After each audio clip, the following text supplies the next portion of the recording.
Autoimmune disease is much simpler than people think it is. It is always caused by the same things. It is caused by what we're consuming. Are we eating dairy, eggs, nuts, seeds, gluten, processed food, too much meat, food additives, food preservatives? Are those things in our diet on a regular basis? If so, that could definitely be aggravating your symptoms, okay? Number one cause of symptoms is what we're consuming. Next thing is, what are we taking? Are we taking medication? Are we on multiple antihistamines? Are we taking 17 supplements? Are we taking synthetic supplements, or are they plant-derived? 99% of the time they're synthetic. And that is a major problem when you have autoimmune disease. You don't want to be taking synthetic supplements, synthetic medication. That's only going to go ahead and temporarily mask symptoms. It's not actually going to resolve the issue. So another thing that people are missing big time on autoimmune disease is mycotoxins, mold toxins, okay? If you have reactive symptoms for food, you're reacting to foods, you have a lot of allergy symptoms, you have breathing, you have sinus issues, you have odd sensitivities to things, and you always want to consider mycotoxins or mold. You want to get the mycotoxin antibody blood test. You want to get the mycotoxin urinalysis. You want to see what comes up and see if you're high in one or both. And this is absolutely critical. It's what most people are missing when you deal with autoimmune disease. They're saying, oh, well, it must be this condition. It's lupus, it's RA, it's parasites, it's Lyme, it's whatever. But they're always missing that mold connection, the mycotoxin connection. They say, well, hey, no, I don't have mold in my house. I can't see mold anywhere. It can't be that. Well, it's not that simple. Once you become sensitized to mold, it could be very, very small amounts of mold that you don't even see that can cause you to have issues. My daughter was completely disabled from this. I went through it myself. I worked with hundreds of people that have been in this scenario. So trust me, mold is a big deal. So we talked about the diet. We talked about what we're taking. We talked about mold. What else do we need to talk about? Past trauma, childhood trauma.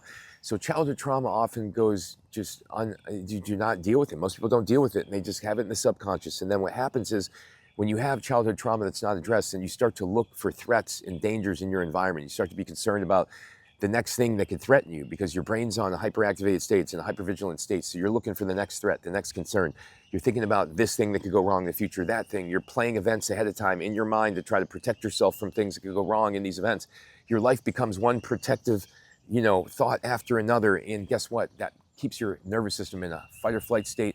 And it just doesn't allow you to heal. Doesn't allow you to heal. If you want to be able to heal, you have to feel safe. You have to feel safe. You have to be able to believe that what's happening right now is happening for your greater good, that you're on the path to getting to where you want to go.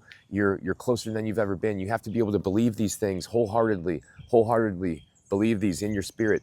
The last thing I want to talk about is we got to do deep breathing. We got to do nasal breathing. We got to do slow, deep breathing, meditation, stretching, self-care activities, things that actually are on a ritualistic basis, so that we can recondition the immune system to expect to be calmed down. Because we've had so many traumatic events, so many food sensitivities, so many reactions over and over again that our immune system, has used to reacting. So it's now going to react without even being triggered, because it's been conditioned in a rhythm, circadian rhythm, to cause these reactions. Mast cells specifically will respond based upon a circadian rhythm. So you have to recondition the mast cells through self-care activities, through eliminating triggers in your diet, in your supplements, in what you're inhaling, in your thoughts, in your perception, etc. We have to shift all this if we want to overcome autoimmune disease. But it's actually much simpler than people make it out to be, because all these things are within your control. It's not some mystical condition, RA, or it's fibromyalgia like they said with me, or it's this, it's that. No, these are words that were made up to group symptoms. Remind yourself, these were words made up by human beings to group symptoms. They are not real things. They are just words, okay? So if you want to beat this, you got to figure out why it's happening.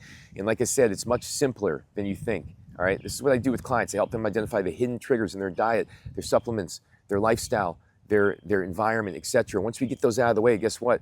Now it's time to restore normal function through mast cell modulating supplements that are from plants. Restore those key nutrients, get that gut back in order, get the detoxification system working, get the immune system calmed down. This is how you heal.